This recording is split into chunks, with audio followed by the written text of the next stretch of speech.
The crew is in the house. Welcome to this special Sports Center edition NBA Finals preview.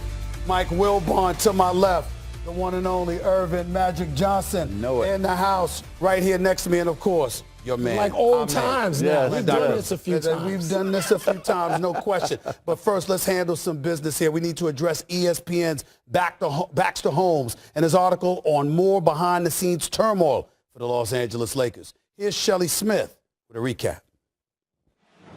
When Magic Johnson and Rob Pelinka were handed the keys to the Laker kingdom in February 2017, nobody expected this. Disharmony, distrust, anxiety attacks, allegations of backstabbing, abuse, and basically sheer chaos when Magic quit 2 years later. Fans thought they were saviors. Showtime was back, and all would be right in Lakerland.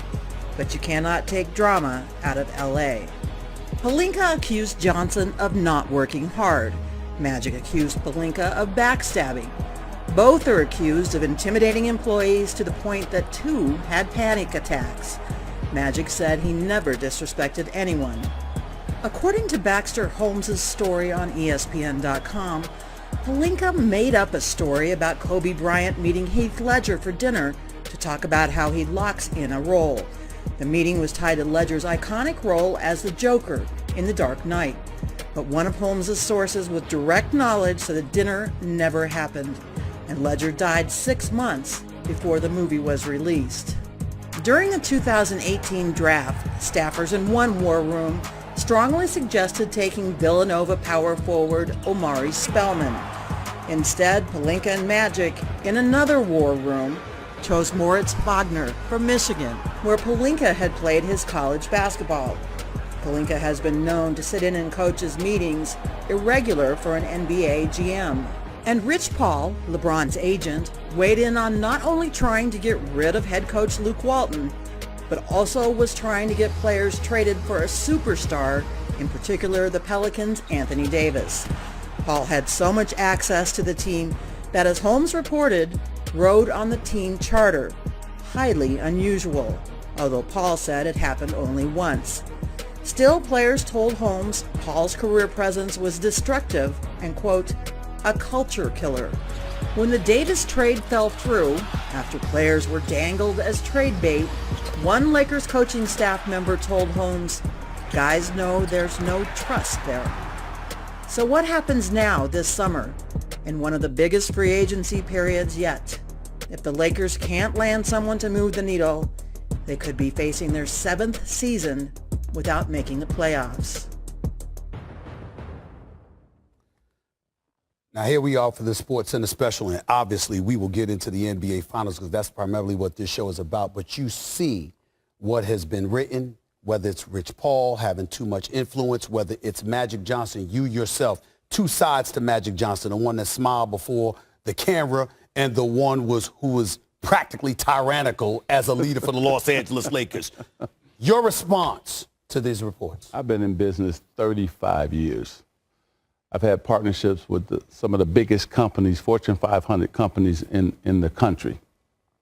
Now, I've never sat in an HR person's office in 35 years. 2 years with the Lakers, no HR appearance. Jeannie Buss, do you think Jeannie Buss will allow me to abuse the employees? If that was the case, she would have called me in. Joe McCormick would have called me in, the lawyer for the Lakers, as well as Dan, the other lawyer. It never happened, right? I'm a person who brings everybody together, uplift the employees. I've never abused an employee, and I never will.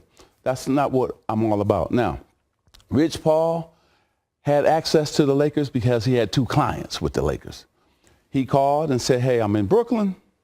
We talked about allowing him to fly back with the team. That's the only time he flew with the team because he was in Brooklyn, and I allowed him to do it. That was on me. I allowed him to do that. Then let's go to, Rob and I, when we were there, we worked well together. But the little thing that was going on behind the scene, that bothered me. And last but not least, lazy. I have built a $600 million business. You cannot be lazy going from playing basketball and winning 5 championships. So I wasn't lazy as a player. And I'm not lazy as a CEO and a business owner. That's never going to happen. I was brought up in Lansing, Michigan. My father worked for General Motors for 30 years, never missed a day, never was late. Do you think he going to allow me with 6 sisters and 3 brothers to be lazy? Not a chance. Now, last but not least, I worked for ESPN for 2 different separate occasions, right? Worked for him, I think, a total of maybe about 8 years. Worked with that man right there. Let's ask, why didn't he ask every ESPN employee, did I ever abuse them? Never happened, right? We work well together with Stewart, with JB, with Michael. I'm a guy that will tell you the truth. Now, a lot of Laker employees didn't like that I held them accountable. That's what my job was. Did I have to fire some people? Yes, because we had to bring about change and get better. And I think we got a great staff. I will say this right now. The Lakers got a great staff. What's got to happen now is we got to get out the news. I'm really upset that I'm sitting here talking about that because I should be talking about Steph, Clay, Oh, you will. Draymond, Quick, fast, and in a hurry. Kawhi. That's what I want to be talking about. And I think today will be my last day until July when I come on First Take, because I want to thank you for allowing me to come and tell my truth on First Take. And I'm going to come back and talk about what happened in the offseason. That's the next time I'm going to talk about the Lakers in July. Last thing that I want to get to. By the way, I missed the lazy part on Sunday when you would call and get me up earlier and say, can we get to the studio? And you had already had meetings. I'm sorry I missed that part. What would you do differently as owning as many successful businesses and ventures, and some of them you created? Mm-hmm. What, if anything, would you do differently? And is basketball so different that you would approach it differently, Irvin? Well, I would have hired my own people from the beginning. The one thing I didn't get to do is hire everybody that I wanted, right? Rob and I got put together. I inherited Luke Walton. So I didn't get to hire my own people. And so then you can judge me. Hey, you can judge me by trades I made. You can judge me by I didn't have enough shooters. Yes. Did I do some things wrong? Of course. And I admitted those things. I'm not a guy who's going to run from the truth. I'm going to tell you the truth. And also, you can talk bad about me. If I did something wrong, I don't mind that. Whether it's on ESPN or other shows, say that Magic made mistakes, because I learned from my mistakes. But I'm going to also tell you what I didn't do. I've never gotten called from Starbucks, from Sony when I had to deal with Magic Johnson Theaters. I can keep going right now. Sodexo, all the partnerships I have, the Dodgers and Guggenheim. Nobody has ever called me and said Magic mistreated an employee, ever. And that will never happen. I love coming in. Even here, I still know all the people here, working here. What's the first thing I do? Oh, he's still here. How you doing? That's who I am. And so it's okay if you want to try to lie on Magic. Go ahead. But I know the truth. Jeannie knows the truth, because if I had disrespected somebody, she would have called me in her office. And that never happened. HR would have called me. It never happened.